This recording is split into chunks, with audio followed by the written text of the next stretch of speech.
আসসালামু আলাইকুম সুপ্রিয় দর্শক, আশা করি সকলে ভালো আছেন, সুস্থ আছেন। কৃষি 24 চ্যানেলের পক্ষ থেকে সকলকে জানাচ্ছি আন্তরিক অভিনন্দনের শুভেচ্ছা। প্রিয় দর্শক বন্ধুরা, আজকে আপনাদেরকে নিয়ে আসছি একেবারে প্রান্তিক একটি খামারের বাড়িতে। এই যে দেখতে পাচ্ছেন, ভাই দীর্ঘ 9 বছর প্রবাসী ছিলেন। একবারে শৈশবকাল থেকে এসএসসি পরীক্ষা দিয়ে ভাই প্রবাসী গিয়েছিলেন মালয়েশিয়াতে।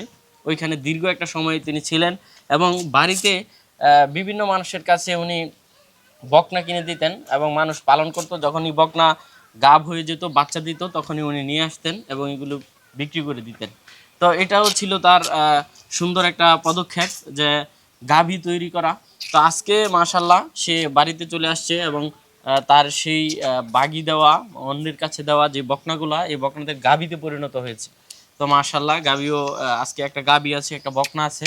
তো এটি বিক্রি করে দিবেন এবং কেমন দামে বিক্রি করবেন এবং কেমন দুধ রয়েছে সে সম্পর্কে জানার চেষ্টা করব। আশা করি পুরোটা সময় জুড়ে আপনারা আমাদের সাথেই থাকবেন। আসসালামু আলাইকুম। ওয়ালাইকুম সালাম ভাই, ভালো আছেন? এই তো আলহামদুলিল্লাহ ভালো আছি। ভাই কেমন আছেন? আছি আলহামদুলিল্লাহ ভাই, ভালো আছি। এত অল্প বয়সে দীর্ঘ সময় প্রবাসে থাকা, জি ভাই। কত বছর বয়সে প্রবাসে গিয়েছিলেন? আমার তখন 17 বছর বয়স ছিল। আমি পাসপোর্ট করার সময় বয়স বাড়ায় দিয়ে পাসপোর্ট করে তারপরে বিদেশে গেছিলাম। আচ্ছা, এত দীর্ঘ সময় প্রবাসে ছিলেন। জি। তো এইখান থেকে আপনার কখন মনে হলো যে আসলে বাংলাদেশে এই মানে গাভী তৈরি করার একটা সিস্টেম করতে হবে? আসলে কি ভাই, প্রবাসের টাকা কিন্তু ওই যে দিতেছি সংসারে খরচ করতেছে থাকে না বেশি একটা। তো আমি ওই সময় থেকে চিন্তা ভাবনা করলাম যে আমি ছোট ছোট বকনা কিনা গ্রামে যারা আছে যারা পালন করে ওদের কাছে দিয়ে রাখতাম। গাভী হওয়ার পরে আমি নিয়ে আসতাম। তো আমার প্রায় 16-17টা বকনা দেওয়া ছিল। আমি এখন বাড়িতে আসছি, এই যে আস্তে আস্তে হইতেছে। আরো 2টা ছিল, বিক্রি করে দিছি। এই যে আবার 2টা আসছে, আরো 4-5টা আছে ফিল্ডে, এখন কিছুদিনের মধ্যে আসবো আর কি। তো এখন আমি মনে করি যে যারা মানে প্রবাসে থাকে, এই যে এই টাকাটাই ছিল।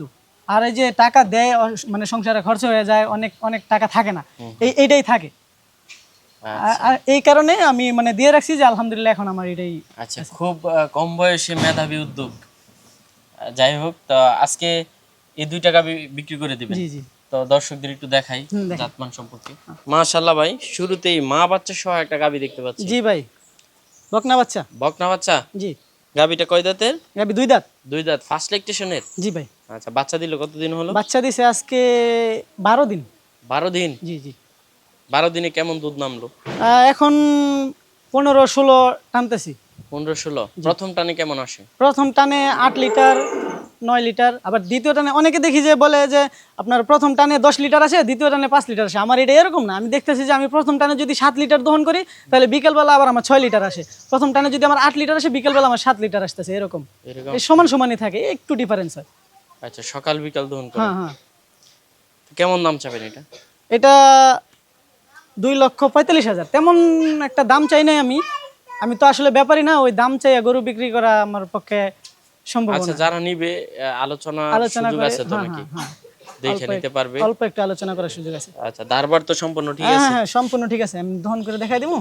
আচ্ছা, যে কেউ আসলে হ্যাঁ। হ্যাঁ ঠিক আছে, আর দুধ দহন করে ফেলতে হবে না। মাশাআল্লাহ ভাই, সেম টু সেম গাবি। জি ভাই। এটা কি গাবি না বকনা? এটা বকনা। বকনা? জি। আচ্ছা, কত মাস সময় গাব আছে? এটা 7 মাস শেষ, 8 মাসে রানিং আছে। 8 মাসে রানিং আছে। এটা থেকে কেমন দুধ হতে পারে?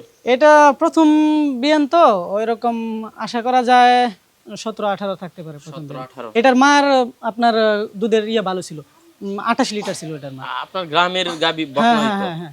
কেমন দাম চাবেন এটা? এটা চাওয়া দাম 2,20,000 টাকা। 2,20,000? বাচ্চা দিতে আর মাত্র অল্প সময় আর বাকি। অল্প অল্প দিন আছে, আর কেমন দিন? 1.5-2 মাসের মতো। 1.5-2 মাসের ভিতরে উলান ফালান দেখলাম হালকা। হ্যাঁ হ্যাঁ, একদম শান্তশিষ্ট, নিচে বসে থাকে, একদম শান্ত। আচ্ছা, একটা মহিলা মানুষ দহন করতে পারবে এটা।